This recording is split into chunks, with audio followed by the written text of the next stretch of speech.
le Comité national de gestion des inondations. C'est une réunion qui se tient chaque année sous l'égide du ministère en charge de l'hydraulique et de l'assainissement pour anticiper et gérer la question des inondations.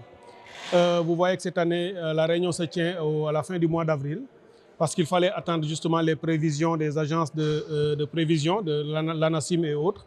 Et c'est ce que nous venons d'avoir. Évidemment, le résultat de ces prévisions, c'est que nous allons vers un hivernage très pluvieux.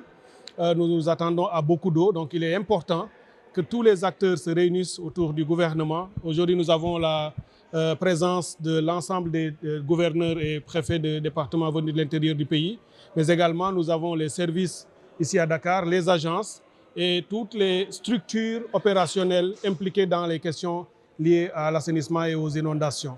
Nous avons également invité les maires de certaines localités du pays qui sont connus pour être des zones de tension au moment des inondations, mais également d'autres acteurs comme des acteurs de la société civile, des acteurs communautaires qui ont en charge ces différents secteurs pour réfléchir ensemble et faire le bilan de 2023. Et ce que nous avons comme approche, c'est de pouvoir tirer les bonnes leçons. Et toutes les présentations ont montré que l'effort d'anticipation de l'année dernière avait aussi permis de pouvoir amoindrir les effets des inondations. L'hivernage était pluvieux l'année dernière, mais globalement, la situation a été maîtrisée, malgré le fait qu'il y a eu des quartiers qui ont été sous tension, mais les services ont réagi assez rapidement pour les soulager. Et cette année, nous allons apprendre de toutes ces leçons, faire beaucoup mieux que l'année dernière, et en matière opérationnelle sur le terrain, en matière de coordination, en matière aussi de suivi opérationnel de tout le dispositif qui sera mis en place. Nous allons écouter dans cette réunion les points de vue ou les travaux qui ont été faits au niveau des départements et des régions.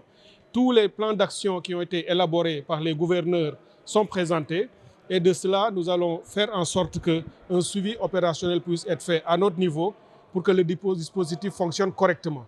Nous allons faire également en sorte que ce qui a été déjà réalisé, parce que beaucoup de structures ont déjà commencé à travailler en anticipation, nous irons rapidement aussi sur le terrain pour regarder l'installation de ce dispositif et faire en sorte que tout fonctionne.